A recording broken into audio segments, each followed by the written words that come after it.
ಏನೇ ಗೀತಾ, ಇನ್ನು ನಿನ್ನ ಜುಟ್ಟು ಬೆಳೆಯದಿಲ್ವಾ? ಹೆಣ್ಣು ಮಕ್ಕಳಿಗೆ ಉದ್ದವಾದ ಕೂದಲು ನೋಡ್ಲಿಕ್ಕೆ ತುಂಬಾನೇ ಚೆನ್ನಾಗಿರುತ್ತೆ. ಅಮ್ಮ, ಈ ಜುಟ್ಟು ಉದ್ದವಾಗುವುದು ನನ್ನ ಕೈಯಲ್ಲೇನೂ ಇಲ್ಲ. ಹೌದು, ನಿನ್ನ ಕೂದಲು ಮಾತ್ರ ಬಸ್ಸಷ್ಟು ಉದ್ದವಾಗಿದ್ಯಾ ಹೇಳು? ನಿನ್ನ ಕೂದಲು ಎಷ್ಟಿದ್ಯಾ ಅಷ್ಟೇ ಇದೆ ನನಗೂ. ನಿಮಗೆ ಅಷ್ಟು ಉದ್ದವಾದ ಕೂದಲು ಬೇಕು ಅಂದ್ರೆ ಅಲ್ಲಿ ನೋಡಿ, ನಿಮ್ಮ ಮಗ ಇದ್ದಾನೆ ಅಲ್ವಾ, ಅವನಿಗೆ ಉದ್ದವಾದ ಕೂದಲಿರುವ ಹುಡುಗಿನ ನೋಡಿ ಮದ್ವೆ ಮಾಡಿ. ಆವಾಗ ನಿಮ್ಗೆ ಉದ್ದವಾದ ಕೂದಲಿನ ಮಗಳು ಇಲ್ಲದಿದ್ರೂ ಉದ್ದವಾದ ಕೂದಲಿನ ಸೊಸೆಯಾದ್ರೂ ಇರ್ತಾಳೆ.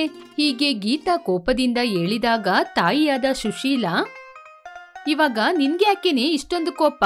ಇವಾಗ ನಿನ್ಗೆ ನಾನ್ ಏನ್ ಹೇಳ್ದೆ? ಕೂದ್ಲು ಉದ್ದವಾಗಿದ್ರೆ ಚೆನ್ನಾಗಿರುತ್ತೆ ಅಂತ ತಾನೇ ಹೇಳಿದ್ದು. ಇವಾಗ ನನ್ನ ಕೂದ್ಲು ಇಷ್ಟೇ ಉದ್ದ ಇದ್ರೂ ನಿನ್ನ ವಯಸ್ಸಲ್ಲಿ ನನ್ಗೆ ಎಷ್ಟು ಉದ್ದವಾದ ಕೂದ್ಲಿತ್ತು ಗೊತ್ತಾ? ಹೀಗೆ ಮತ್ತೆ ಕೂದಲ ಬಗ್ಗೆ ಮಾತನಾಡಲು ಆರಂಭಿಸಿದ್ಲು. ಆವಾಗ ಗೀತನಿಗೆ ಕೋಪ ಇನ್ನಷ್ಟು ಜಾಸ್ತಿ ಬಂತು. ಅಯ್ಯೋ, ಯಾವಾಗ್ಲೂ ನಿನ್ನ ಕೂದ್ಲ ಬಗ್ಗೆನೇ ಗೋಳಮ್ಮ. ಬದುಕಕ್ಕೆ ಊಟ ಇದ್ರೆ ಸಾಕು, ಕೂದ್ಲೇನ್ ಬೇಕಾಗಿಲ್ಲ. ಹಾಗೆ ಮನೆಯ ಹಿಂದೆ ಹೋದ್ಲು ಗೀತಾ. ಅದನ್ನು ನೋಡಿ ಗೀತಳ ಅಣ್ಣ ವೇಣು ನಗ್ತಾ ಇದ್ದ. ಅಮ್ಮ, ಯಾಕಮ್ಮ ಸುಮ್ನೆ ಅವಳನ್ನ ಗೋಳೊಯ್ಕೋತೀಯ? ಇವಾಗ ಎಲ್ಲ ಉದ್ದವಾದ ಕೂದ್ಲು ಯಾವ ಹುಡುಗಿಗೂ ಇಲ್ಲ ಕಣಮ್ಮ. ಯಾಕೋ ಇರೋದಿಲ್ಲ. ಇವಾಗ ಹುಡುಗಿರು ಸ್ಟೈಲ್ ಅಂತ ಕೂದ್ಲನ್ನೆಲ್ಲ ಕತ್ತರಿಸ್ಕೊಳ್ತಾ ಇದ್ದಾರೆ. ಆದ್ರೆ ನಮ್ಮ ಕಾಲದಲ್ಲಿ ನಮ್ಮ ಕೂದ್ಲು ಎಷ್ಟೊಂದು ಉದ್ದವಾಗಿತ್ತು, ಎಷ್ಟು ಹುಡುಗರು ನಮ್ಮ ಹಿಂದೆ ಬರ್ತಾ ಇದ್ರು. ಅದ್ಯಾಕೆ? ನಿಮ್ ತಂದೆ ಕೂಡ ನನ್ನ ಉದ್ದವಾದ ಕೂದ್ಲು ನೋಡಿನೇ ನನ್ನ ಮದ್ವೆ ಆಗಿದ್ದು. ನಿನಗೆ ಇವಾಗ ಗೊತ್ತಾಗಲ್ಲ ಕಣೋ.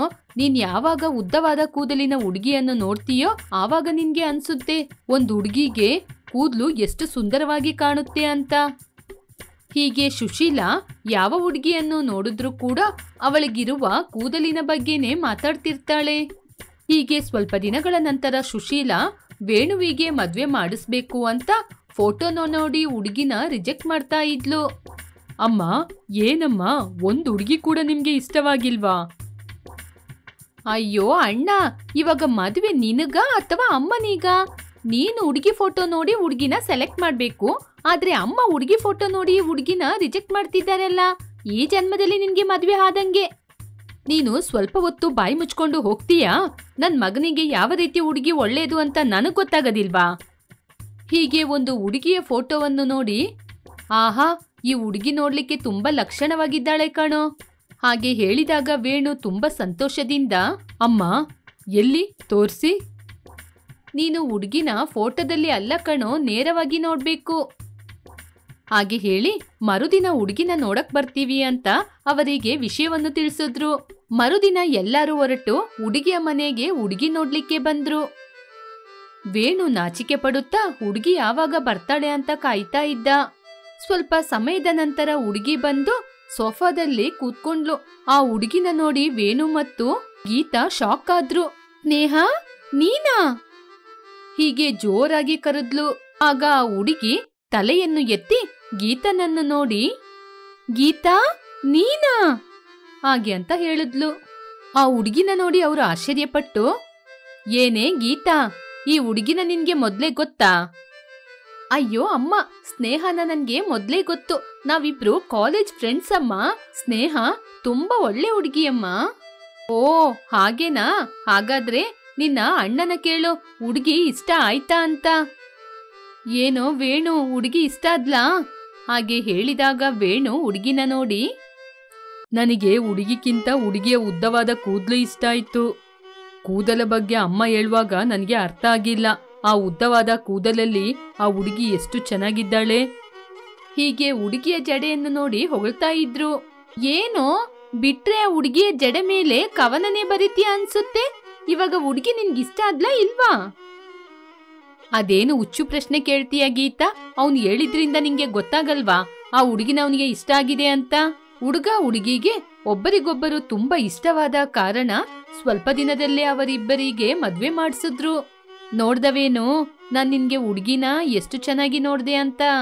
ಹೌದಮ್ಮ, ನಾನು ನಿಜವಾಗ್ಲೂ ಸ್ನೇಹನ ಜಡೆ ನೋಡಿ ಬಿದ್ದೇ ಹೋದೆ ಅಂತ ತಿಳ್ಕೊ.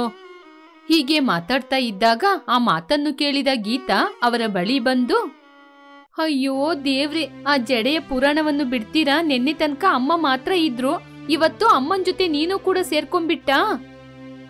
ಇದು ಹುಚ್ಚು ಅಲ್ಲ ಕಣೆ. ನೀನೊಂದ್ಸಲ ನಿನ್ನ ಅತ್ತಿಗೆಯ ಕೂದ್ಲನ್ನು ನೋಡು. ಆಹಾ, ಎಷ್ಟೊಂದು ಸುಂದರವಾಗಿದೆ. ನಿನಗೂ ಜುಟ್ಟು ಇದೆ ನೋಡು, ಜುಟ್ಟು. ಅದ್ರಲ್ಲಿ ಕಾಲ್ ಭಾಗ ಕೂಡ ಇಲ್ಲ. ಹೀಗೆ ವೇಣು ಗೀತಾ ಕೂದ್ಲನ್ನು ನೋಡಿ ಜೋಕ್ ಮಾಡ್ತಾ ಇದ್ದ. ಹೀಗೆ ಗೀತಾ ಮತ್ತೆ ಹರ್ಟಾಗೋದ್ಲು. ಒಂದು ದಿನ ಬೇಗ ಎದ್ದು ಸ್ನೇಹ ಅವಳ ಕೂದಲಿಗೆ ಎಣ್ಣೆಯನ್ನು ಹಾಕ್ತಾ ಇದ್ಲು. ಅದನ್ನು ನೋಡಿ ಸುಶೀಲಾ, ಏನಮ್ಮ ಸ್ನೇಹ, ಅಷ್ಟು ಉದ್ದವಾದ ಕೂದಲಿಗೆ ನೀನೊಬ್ಳೆ ಎಣ್ಣೆ ಹಾಕ್ತಾ ಇದ್ದೀಯಾ? ಹೇಗಮ್ಮ ಸಾಧ್ಯ? ಕೊಡು, ನಾನ್ ಹಾಕಿ ಕೊಡ್ತೀನಿ. ಹಾಗೆ ಹೇಳಿ ಸುಶೀಲಾ ಸ್ನೇಹನಿಗೆ ತಲೆಗೆ ಎಣ್ಣೆ ಹಚ್ಚಿ ಕೊಡ್ತಾ ಇದ್ಲು. ಅದನ್ನು ನೋಡಿ ಗೀತಾ ಹೊಟ್ಟೆ ಉರ್ಕೋತಾ ಇದ್ಲು. ಇಷ್ಟು ವರ್ಷದಲ್ಲಿ ಒಂದು ದಿನ ಕೂಡ ನನ್ನ ತಲೆಗೆ ನಮ್ಮಮ್ಮ ಎಣ್ಣೆ ಹಚ್ಚಿಲ್ಲ. ಹಾಗಿರುವಾಗ ನೆನ್ನೆ ಬಂದವಳು ಇವಳು, ಅವಳಿಗೆ ಎಷ್ಟು ಪ್ರೀತಿಯಿಂದ ತಲೆಗೆ ಎಣ್ಣೆ ಹಾಕಿ ಕೊಡ್ತಿದ್ದಾರೆ. ಇರ್ಲಿ ಇರ್ಲಿ. ಹೀಗೆ ಆಲೋಚನೆ ಮಾಡುತ್ತಾ ಸ್ವಲ್ಪ ಸಮಯದ ನಂತರ ಗೀತಾ ಅವಳ ತಾಯಿಯ ಬಳಿ ಬಂದು, ಅಮ್ಮ, ನನಗೂ ಕೂಡ ತಲೆಗೆ ಎಣ್ಣೆ ಹಚ್ಚಿ ಕೊಡ್ತೀರಾ? ಆಗ ಸುಶೀಲಾ, ಏನೇ ನಿನಗಿರುವ ಇಷ್ಟು ಉದ್ದ ಕೂದ್ಲಿಗೆ ನಿನ್ ತಲೆಗೆ ಒಬ್ರು ಎಣ್ಣೆ ಹಚ್ಚಿ ಬೇರೆ ಕೊಡ್ಬೇಕಾ? ನೀನೇ ಹಚ್ಚಿಗೆ ಹೋಗು. ಅದನ್ನು ನೋಡಿದ ಸ್ನೇಹ, ಬಾ ಗೀತಾ, ನಾನ್ ಹಾಕಿ ಕೊಡ್ತೀನಿ. ಹಾಗೆ ಹೇಳಿದಾಗ ಗೀತಾ ಸ್ನೇಹ ಮೇಲೆ ಇರುವ ಕೋಪದಿಂದ, ಏನು ಬೇಕಾಗಿಲ್ಲ, ನಾನೇ ಹಾಕೊಳ್ತೀನಿ. ಹಾಗೆ ಹೇಳಿ ರೂಮಿಗೆ ಹೋದ್ಲು. ಹೀಗೆ ಪ್ರತಿ ವಿಷಯದಲ್ಲೂ ವೇಣು ಮತ್ತು ಸುಶೀಲಾ ಸ್ನೇಹನಿಗಿರುವ ಉದ್ದವಾದ ಕೂದಲ ಬಗ್ಗೆ ಹೊಗಳ್ತಾನೇ ಇದ್ರು. ಇದನ್ನು ಕೇಳಿದ ಗೀತನಿಗೆ ತುಂಬಾನೇ ಕೋಪ ಬರ್ತಿತ್ತು. ಇವರೆಲ್ಲರಿಗೂ ನನ್ ಮೇಲೆ ಸ್ವಲ್ಪ ಕೂಡ ಪ್ರೀತಿನೇ ಇಲ್ಲ. ಏನೋ ಫ್ರೆಂಡ್ ಅಲ್ವಾ ಅಂತ ಅಣ್ಣನ್ ಜೊತೆ ಮದ್ವೆ ಮಾಡ್ಸಿದ್ರೆ ಇವಾಗ ಅವಳು ನನ್ ಮುಂದೆನೆ ಉದ್ದವಾದ ಕೂದ್ಲು ತೋರ್ಸ್ಕೊಂಡು ಬೊಗ್ರಲ್ಲಿ ಆಡ್ತಾ ಇದ್ದಾಳೆ. ನಾನು ಹೇಗಾದ್ರೂ ಸರಿ ಅಷ್ಟು ಉದ್ದ ಕೂದ್ಲನ್ನ ಬೆಳೆಸ್ತೀನಿ. ಹೀಗೆ ಯೂಟ್ಯೂಬ್ ಅಲ್ಲಿ ನೋಡಿ ಕೂದ್ಲು ಬೆಳೆಯಲು ಬೇಕಾದ ಎಲ್ಲಾ ಆಯಿಲ್ಗಳನ್ನು ತೆಗೆದು ಅದನ್ನು ತನ್ನ ಕೂದಲಿಗೆ ಹಾಕಿ ಮಸಾಜ್ ಅನ್ನು ಮಾಡ್ತಾ ಇದ್ಲು ಗೀತಾ.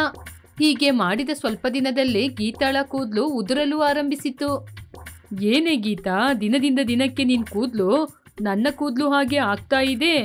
ನಿನ್ನ ನೋಡ್ಬೇಕಂದ್ರೆ ಇನ್ನು ಸ್ವಲ್ಪ ದಿನದಲ್ಲಿ ಮೊಟ್ಟೆ ಆಗುವ ರೀತಿ ಇದೆ. ಹಾಗೆ ಹೇಳಿ ನಗ್ತಾ ಇದ್ದ. ನಿನ್ನ ಫ್ರೆಂಡು, ಅದೇ ನಿನ್ನ ಅತ್ತಿಗೆ ಕೂದ್ಲು ಬೆಳೆಯಕ್ಕೆ ಏನ್ ಮಾಡ್ತಾ ಇದ್ದಾಳೆ ಅಂತ ಕೇಳ್ಕೊಂಡು ನೀನು ಕೂಡ ಅದನ್ನೇ ಮಾಡು. ನಿನ್ನ ಫ್ರೀ ಅಡ್ವೈಸ್ ಸಾಕು. ಹೀಗೆ ಮುಖವನ್ನು ತಿರುಗಿಸ್ಕೊಂಡ್ಲು ಗೀತಾ. ಅಂದಿನಿಂದ ಗೀತಾ ಸ್ನೇಹನ್ ಜೊತೆ ಸರಿಯಾಗಿ ಮಾತಾಡ್ತಾ ಇರಲಿಲ್ಲ. ಹೀಗೆ ಸ್ವಲ್ಪ ದಿನದಲ್ಲಿ ಕೂದ್ಲೆಲ್ಲ ಉದ್ರೋಗಿ ಬೋಳಾಯಿತು ತನ್ನ ತಲೆ. ಅದನ್ನು ನೋಡಿ ಅಮ್ಮ ಮಗ ಇಬ್ರು ನಗ್ತಾ ಇದ್ರು. ಏನೇ ಏನೇ ಆಯ್ತು ನಿನ್ ಕೂದ್ಲಿಗೆ? ಸ್ವಲ್ಪ ಜುಟ್ಟುನ ನಿಮ್ಮ ಅತ್ತಿಗೆ ಕೈಯಿಂದ ತಗೊಂಡು ನಿನ್ ತಲೆಗೆ ಇಟ್ಕೋ. ಹೀಗೆ ತಮಾಷೆ ಮಾಡ್ತಾ ಇದ್ಲು. ಆಗ ಗೀತನಿಗೆ ಇನ್ನಷ್ಟು ಕೋಪ ಬಂತು. ಹೀಗೆ ಎಲ್ಲರೂ ನಿದ್ರೆ ಮಾಡಿದ ನಂತರ ಗೀತಾ ಯಾರಿಗೂ ಗೊತ್ತಾಗದೆ ಸ್ನೇಹನ ರೂಮಿಗೆ ಬಂದು ಸ್ನೇಹನ ಕೂದಲನ್ನು ಕತ್ತರಿಸಿದ್ಲು. ಸ್ನೇಹ ಬೆಳಿಗ್ಗೆ ಎದ್ದು ನೋಡುವಾಗ ಅವಳ ಕೂದಲನ್ನು ಕತ್ತರಿಸಿರುವ ಕಾರಣ, ಅಯ್ಯೋ ನನ್ ಕೂದ್ಲುನ ಯಾರೋ ಕಟ್ ಮಾಡಿದ್ದಾರೆ. ಹೀಗೆ ಅವಳು ಕಿರುಚ್ತಾ ಇರುವಾಗ ಸುಶೀಲಾ ಮತ್ತು ವೇಣು ಬಂದು ಅವಳನ್ನು ಸಮಾಧಾನ ಮಾಡಿದ್ರು.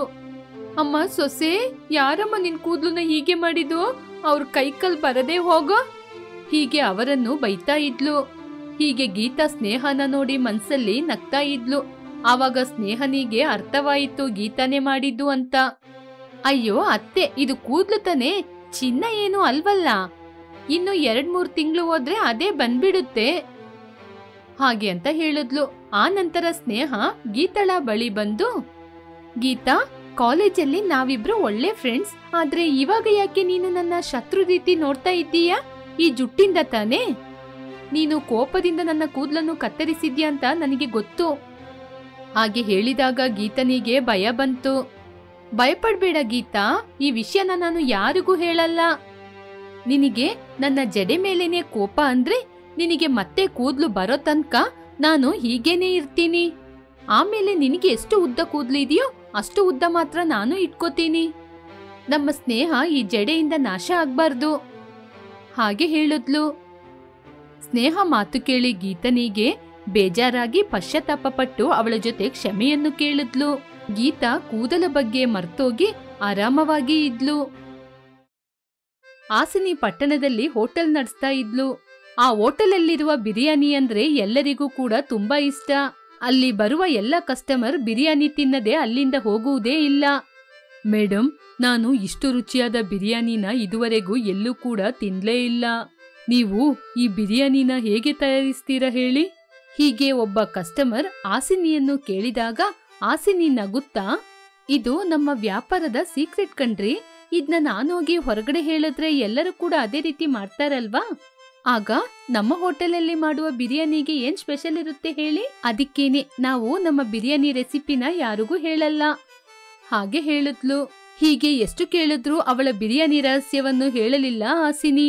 ಹೀಗೆ ಅವಳ ಹೋಟೆಲ್ ತುಂಬಾ ಕಡಿಮೆ ಸಮಯದಲ್ಲಿ ತುಂಬಾ ದೊಡ್ಡದಾಗಿ ಬೆಳೆಯಿತು. ಆಸಿನಿಯ ಅಕ್ಕ ವೆಣ್ಣಿಲಾ ಮಾತ್ರ ತನ್ನ ಸ್ವಂತ ಗ್ರಾಮದಲ್ಲಿ ಹೊಲದ ಕೆಲ್ಸನ ಮಾಡ್ತಾ ಇದ್ಲು. ಎಲ್ಲರಿಗೂ ತನ್ನ ತಂಗಿಯ ಹೆಮ್ಮೆಯನ್ನು ಹೇಳ್ತಾ ಇದ್ಲು.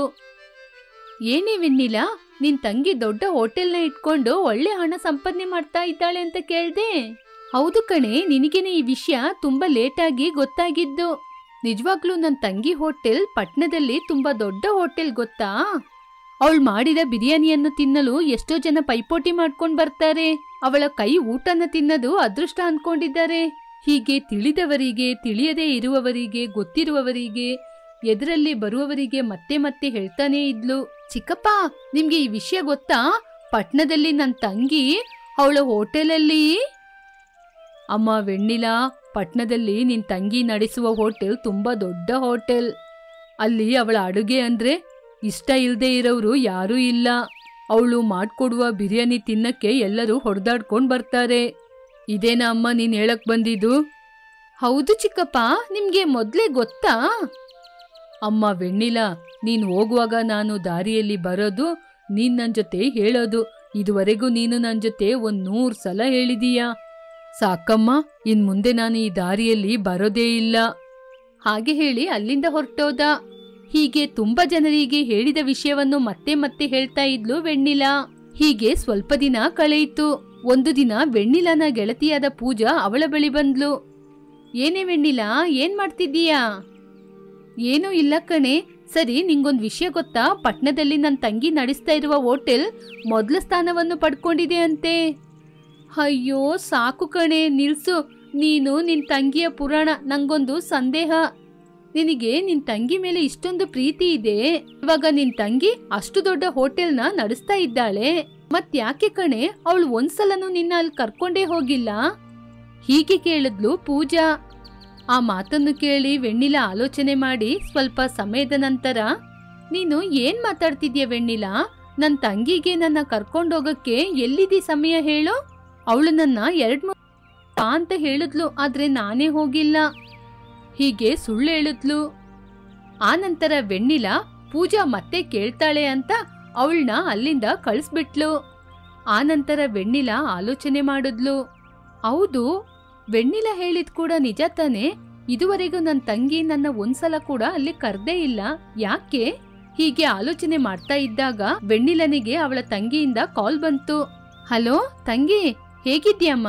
ಚೆನ್ನಾಗಿದ್ದೀಯಾ? ಅಲ್ಲಿ ಕೆಲ್ಸ ಎಲ್ಲ ಚೆನ್ನಾಗಿ ನಡೀತಾ ಇದೀಯಾ? ನೀನ್ ಸಂತೋಷವಾಗಿ ತಾನೇ ಇದ್ದೀಯಾ? ಅಕ್ಕ, ನಾನಿಲ್ಲಿ ಹೇಗಿದ್ದೀನಿ, ಏನ್ ಮಾಡ್ತಾ ಇದ್ದೀನಿ, ಏನ್ ತಿಂತಿದ್ದೀನಿ ಅಂತ ನಿಂಗೆ ಗೊತ್ತಾಗ್ಬೇಕಂದ್ರೆ ನಾಳೆ ನೀನ್ ಇಲ್ಲಿಗೆ ಬರ್ಬೇಕು. ಹಾಗೆ ಹೇಳಿದಾಗ ವೆಣ್ಣಿಲಾ ಸಂತೋಷ ಪಟ್ಕೊಂಡು ಬರ್ತೀನಿ ಅಂತ ಹೇಳಿದ್ಲು. ಮರುದಿನ ವೆಣ್ಣಿಲಾ ಅವಳ ತಂಗಿಯ ಬಳಿಗೆ ಹೋದ್ಲು.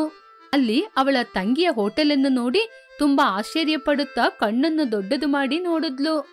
ತಂಗಿ, ನಿನ್ನ ಹೋಟೆಲ್ ಇಷ್ಟು ದೊಡ್ಡದಾ? ಇದ್ನ ನೋಡುವಾಗ ನಮ್ಮ ಊರು ಇದ್ದ ಹಾಗೆ ಇದೆ. ಅಕ್ಕ, ನೀನು ಒಳಗೆ ಬಂದು ನೋಡು, ಆಗ ಇನ್ನಷ್ಟು ಆಶ್ಚರ್ಯ ಪಡ್ತೀಯ. ಹೀಗೆ ಹಾಸಿನಿ ವೆಣ್ಣಿಲಾನ ಹೋಟೆಲ್ ಒಳಗೆ ಕರ್ಕೊಂಡೋಗಿ ಹೋಟೆಲ್ನ ಎಲ್ಲ ಕಡೆ ಸುತ್ತಿ ತೋರ್ಸಿದ್ಲು. ಹಬ್ಬ ತಂಗಿ, ಈ ಹೋಟೆಲ್ ಒಳಗೆ ಸುತ್ತಾಡಿ ಸುತ್ತಾಡಿ ನಂಗೆ ಕಾಲೇ ನೋವಾಗ್ತಿದೆ.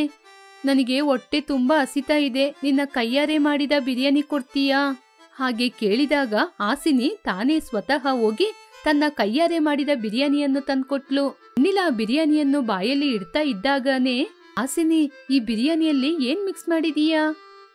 ಹೀಗೆ ಆಶ್ಚರ್ಯದಿಂದ ಕೇಳಿದಾಗ ಹಾಸಿನಿ, ಎಲ್ಲರೂ ಇದನ್ನೇ ಕೇಳ್ತಾರಕ್ಕ. ನೀನು ನನ್ನ ಸ್ವಂತ ಅಕ್ಕ ಆದ್ರೂ ಕೂಡ ನನ್ನ ವ್ಯಾಪಾರದ ರಹಸ್ಯನ ನಾನ್ ಹೇಳೋದಿಲ್ಲ. ಹೀಗೆ ಸಾಧಾರಣವಾಗಿ ಹೇಳಿದ್ಲು. ಅದಲ್ಲ ತಂಗಿ, ಆದ್ರೆ ಈ ಬಿರಿಯಾನಿ ಮಾತ್ರ ಇವತ್ತದಲ್ಲ. ಹಾಗೇನೆ ಇದ್ರಲ್ಲಿ ಹಾಕಿರುವ ಯಾವ ವಸ್ತು ಕೂಡ ಒಳ್ಳೇದಲ್ಲ. ಆ ಮಾತನ್ನು ಕೇಳಿ ಹಾಸಿನಿ ಗೊಂದಲದಿಂದ, ಅಕ್ಕ, ಈ ವಿಷಯ ನಿನ್ಗೇಗಕ್ಕ ಗೊತ್ತಾಯ್ತು? ಈ ಬಿರಿಯಾನಿನ ನಾನೇ ತಿಂದ್ರೂ ಕೂಡ ಇದನ್ನ ನಾನು ಕಂಡಿಡಿತಾ ಇರ್ಲಿಲ್ಲ. ಆದ್ರೆ ನೀನೇಗೆ ಕಂಡಿಡ್ದೆ? ನೀನು ಚಿಕ್ಕವಳಾಗಿ ಇದ್ದಾಗಿಂದ ನಿನಗೆ ಅಡುಗೆನ ಹೇಳ್ಕೊಟ್ಟವಳೆ ನಾನು. ನನಗೆ ಗೊತ್ತಿಲ್ವಾ? ನೀನಿಲ್ಲಿ ಏನೋ ತಪ್ಪು ಮಾಡ್ತಿದ್ಯಾ ಕಣೆ, ಅದ್ನ ಬೇಗ ಬದಲಾಯಿಸ್ಕೋ. ಅಕ್ಕ, ಇಲ್ಲಿ ಎಲ್ಲ ಹೋಟೆಲಲ್ಲೂ ಹೀಗೆ ಇರುತ್ತೆ, ನೀನೇನು ಚಿಂತೆ ಮಾಡ್ಬೇಡ. ಹೀಗೆ ಸಮಾಧಾನ ಹೇಳಿದ್ಲು. ತಂಗಿ, ನಾನು ಇನ್ನೂ ಇಲ್ಲಿರೋದಿಲ್ಲ, ನಾನು ಊರಿಗೋಗ್ತೀನಿ. ಹೀಗೆ ಹೇಳಿ ವೆಣ್ಣಿಲ ಅಲ್ಲಿಂದ ಊರಿಗೆ ಬಂದ್ಲು. ಊರಿನಿಂದ ಬಂದ ನಂತರ ಅವಳ ತಂಗಿಯ ವಿಷಯವನ್ನು ಅವಳು ಯಾರ ಜೊತೆನೂ ಹೇಳ್ಕೊಳ್ಳೇ ಇಲ್ಲ. ಅದನ್ನು ನೋಡಿ ಎಲ್ಲರೂ ಆಶ್ಚರ್ಯಪಟ್ರು. ವೆಣ್ಣಿಲ, ನಿನ್ನ ತಂಗಿ ಹತ್ರ ಹೋಗಿ ಬಂದ್ಮೇಲೆ ಏನು ಅವಳು ಪುರಾಣನ ಮಾತಾಡ್ತಾನೇ ಇಲ್ಲ? ಏನಿಲ್ಲ ಕಣೆ, ಹೀಗೆ ಮಾತನ್ನು ಬದಲಾಯಿಸ್ತಾ ಇದ್ಲು. ಸ್ವಲ್ಪ ದಿನಗಳ ನಂತರ ಹಾಸಿನಿ ಹೋಟೆಲಿಗೆ ಫುಡ್ ಟೆಸ್ಟಿಂಗ್ ಮಾಡುವ ಆಫೀಸರ್ಸ್ ಬಂದಿದ್ರು. ಅವರು ಹಾಸಿನಿ ಹೋಟೆಲ್ನಲ್ಲಿರುವ ಫುಡ್ನ ಟೆಸ್ಟ್ ಮಾಡಿದ್ರು. ಸರ್, ಏನ್ ಸರ್, ಏನಾಯ್ತು? ನನ್ನ ಫುಡ್ನ ಯಾಕೆ ಚೆಕ್ ಮಾಡ್ತಿದ್ದೀರಾ? ಮೇಡಮ್, ನಾವು ಈ ಸಿಟಿಯಲ್ಲಿರುವ ಎಲ್ಲ ಫುಡ್ನ ಚೆಕ್ ಮಾಡ್ತಾ ಇದ್ದೀವಿ. ನಿಮ್ಮ ಹೋಟೆಲಲ್ಲಿ ಫುಡ್ ತುಂಬಾ ಚೆನ್ನಾಗಿಲ್ಲ. ನೀವು ಕ್ವಾಲಿಟಿ ಐಟಮ್ಸ್ನ, ಕ್ವಾಲಿಟಿ ಆಯಿಲ್ನ ಉಪಯೋಗ ಮಾಡೋದಿಲ್ಲ ಅಂತ ಕಂಪ್ಲೇಂಟ್ ಬಂದಿದೆ. ಸರ್, ನೀವೇನೋ ತಪ್ಪಾಗಿ ಅರ್ಥ ಮಾಡ್ಕೊಂಡಿದ್ದೀರಾ. ನಮ್ಮ ಹೋಟೆಲಲ್ಲಿ ಆ ರೀತಿ ಯಾವುದು ನಡೆಯೋದಿಲ್ಲ ಸರ್. ಆ ವಿಷಯ ಹೇಳ್ಬೇಕಾಗಿರೋದು ನಾವು. ಹೀಗೆ ಹಾಸಿನಿ ಎಷ್ಟು ಹೇಳಿದ್ರೂ ಕೂಡ ಅವಳ ಹೋಟೆಲನ್ನು ಚೆಕ್ ಮಾಡಿದಾಗ ಫ್ರಿಡ್ಜಲ್ಲಿ 1 ವಾರದಿಂದ ಇರುವ ಬಿರಿಯಾನಿ ಮತ್ತು ಚಿಕನ್ ಅನ್ನು ನೋಡಿದ್ರು. ಅದು ಮಾತ್ರ ಅಲ್ಲದೆ ತುಂಬಾ ಕಡಿಮೆ ಬೆಲೆಗೆ ಸಿಗುವಂತಹ ವಸ್ತುಗಳನ್ನು ಉಪಯೋಗ ಮಾಡ್ತಾ ಇದ್ದಾಳೆ ಅಂತ, ಬಿರಿಯಾನಿ ತುಂಬಾ ಚೆನ್ನಾಗಿ ಕಾಣ್ಬೇಕು ಅಂತ ಏನೇನೋ ಕಲರ್ ಮಿಕ್ಸ್ ಮಾಡ್ತಾ ಇದ್ದಾಳೆ ಅಂತ ಗೊತ್ತಾಯ್ತು. ಮೇಡಮ್, ಈ ಹೋಟೆಲಲ್ಲಿ ನೀವು ಫುಡ್ನ ತುಂಬಾ ಡೇಂಜರ್ ಆಗಿ ತಯಾರಿಸ್ತಿದ್ದೀರಾ ಅಂತ ನಿಮ್ಮ ಹೋಟೆಲ್ನ ಸೀಸ್ ಮಾಡ್ತಿದ್ದೀವಿ. ಹಾಗೆ ಹೇಳಿ ಹೋಟೆಲ್ನ ಸೀಸ್ ಮಾಡಿದ್ರು. ಹೀಗೆ ಹಾಸಿನಿ ಏನ್ ಮಾಡೋದು ಅಂತ ಗೊತ್ತಾಗದೆ ಅಕ್ಕನ ಬಳಿ ಬಂದ್ಲು. ಈ ವಿಷಯ ಊರಿನ ಜನರಿಗೆಲ್ಲ ಗೊತ್ತಾಗಿ ಎಲ್ಲರೂ ಅಕ್ಕ ತಂಗಿನ ಬೈತಾ ಇದ್ರು. ಆಗ ಹಾಸಿನಿ ಸತ್ತೋಗೋಣ ಅಂತ ತೀರ್ಮಾನ ಮಾಡಿದ್ಲು. ಈ ರೀತಿ ಸಣ್ಣ ವಿಚಾರಕ್ಕೆ ಸಾಯ್ತೀನಿ ಅಂದ್ರೆ ಹೇಗೆ? ಇಂಥ ಸಮಯದಲ್ಲಿ ನಾವ್ ಯಾರು ಅಂತ ಎಲ್ರಿಗೂ ತಿಳಿಯುವ ಹಾಗೆ ಮಾಡ್ಬೇಕು. ಬಾ, ನಾನ್ ನಿನ್ಗೆ ಬಿರಿಯಾನಿಯ ರುಚಿ ತೋರಿಸ್ತೀನಿ. ಹೀಗೆ ವೆಣ್ಣಿಲ ಕಲರ್ ಮತ್ತು ರುಚಿಗೋಸ್ಕರ ಯಾವ ವಸ್ತುವನ್ನು ಕೂಡ ಉಪಯೋಗ ಮಾಡದೆ ಬಿರಿಯಾನಿನ ಮಾಡಿ ತೋರ್ಸಿದ್ಲು. ತಂಗಿ, ಈ ಬಿರಿಯಾನಿನ ತಿಂದು ನೋಡು ಹೇಗಿದೆ ಅಂತ ಹೇಳು. ಆ ಬಿರಿಯಾನಿಯನ್ನು ಬಾಯಲ್ಲಿ ಇಡ್ತಾ ಇದ್ದಾಗನೇ ಹಾಸಿನಿ ತುಂಬಾನೇ ಆಶ್ಚರ್ಯಪಟ್ಲು. ಅಕ್ಕ, ನಿಜವಾಗ್ಲೂ ಈ ಬಿರಿಯಾನಿ ಎಷ್ಟು ಚೆನ್ನಾಗಿದೆ ಅಂತ ಗೊತ್ತಾ? ಇಷ್ಟು ರುಚಿಯಾದ ಬಿರಿಯಾನಿನ ಇದುವರೆಗೂ ನಾನು ತಿನ್ಲೇ ಇಲ್ಲಕ್ಕ, ಹೇಗಕ್ಕ ಮಾಡ್ದೆ? ಹಾಗೆ ಕೇಳಿದಾಗ ಆಗ ವೆಣ್ಣಿಲ ಬಿರಿಯಾನಿನ ಕುಕ್ಕರಲ್ಲಿ ಹೇಗೆ ಮಾಡ್ದೆ ಅಂತ ಹೇಳಿದ್ಲು. ಅಕ್ಕ, ಇದೇ ರುಚಿಯಲ್ಲಿ ಸಿಟಿಯಲ್ಲಿ ನಾವು ಬಿರಿಯಾನಿ ಮಾಡಿದ್ರೆ ಹೇಗಿರುತ್ತೆ ಗೊತ್ತಾ? ಮತ್ತ್ಯಾಕೆ ಸಮಯನ ವ್ಯರ್ಥ ಮಾಡೋದು, ಬಾ ಪಟ್ಟಣಕ್ಕೆ ಹೋಗೋಣ. ಹಾಗೆ ಹೇಳಿದಾಗ ಹಾಸಿನಿ ಆಶ್ಚರ್ಯಪಟ್ಲು. ಹೀಗೆ ಸಿಟಿಗೆ ಹೋಗಿ ಅಕ್ಕ ತಂಗಿ ಇಬ್ರು ಕುಕ್ಕರ್ ಬಿರಿಯಾನಿ ಅಂತ ಬೋರ್ಡ್ ಅನ್ನು ಹಾಕಿ ಒಂದು ಕಡೆ ಬಿರಿಯಾನಿ ಮಾರಲು ಆರಂಭಿಸಿದ್ರು. ಆ ಬಿರಿಯಾನಿ ತಿಂದವರು ಎಲ್ರೂ ಆಶ್ಚರ್ಯಪಟ್ರು. ಸ್ವಲ್ಪ ದಿನದಲ್ಲೇ ಆ ಕುಕ್ಕರ್ ಬಿರಿಯಾನಿ ಫೇಮಸ್ ಆಯಿತು. ಸಣ್ಣ ಗುಡಿಸಲಿಂದ ಒಂದು ದೊಡ್ಡ ಶೆಡ್ಡಿಗೆ ಬದಲಾದ್ರು. ಹೋಟೆಲ್ ಹೀಗೇನೆ ಬೆಳಿತಾನೇ ಇತ್ತು. ಹೀಗೆ ಮತ್ತೆ ಫುಡ್ ಆಫೀಸರ್ ಬಂದು ಕುಕ್ಕರ್ ಬಿರಿಯಾನಿನ ಹೇಗೆ ಮಾಡ್ತಾ ಇದ್ದಾರೆ ಅಂತ ಚೆಕ್ ಮಾಡಿದ್ರು. ನೀವು ಯಾವ ರೀತಿಯ ಕೆಮಿಕಲ್ ಅನ್ನು ಮಿಕ್ಸ್ ಮಾಡದೆ ಇಷ್ಟು ಚೆನ್ನಾಗಿ ಬಿರಿಯಾನಿ ಮಾಡ್ತಾ ಇದ್ದೀರಾ ಅಂದ್ರೆ ನಂಬಕ್ಕೆ ಸಾಧ್ಯ ಆಗ್ತಿಲ್ಲ. ಹೀಗೆ ಅವರನ್ನು ಹೊಗಳಿದ್ರು. ಹೀಗೆ ಈ ವಿಷಯ ಎಲ್ಲರಿಗೂ ತಿಳಿದು ಈ ಬಿರಿಯಾನಿ ಫೇಮಸ್ ಆಗಿ ಎಲ್ಲರೂ ಇದೇ ಹೋಟೆಲಿಗೆ ಬಂದು ಬಿರಿಯಾನಿ ತಿನ್ನಲು ಆರಂಭಿಸಿದ್ರು.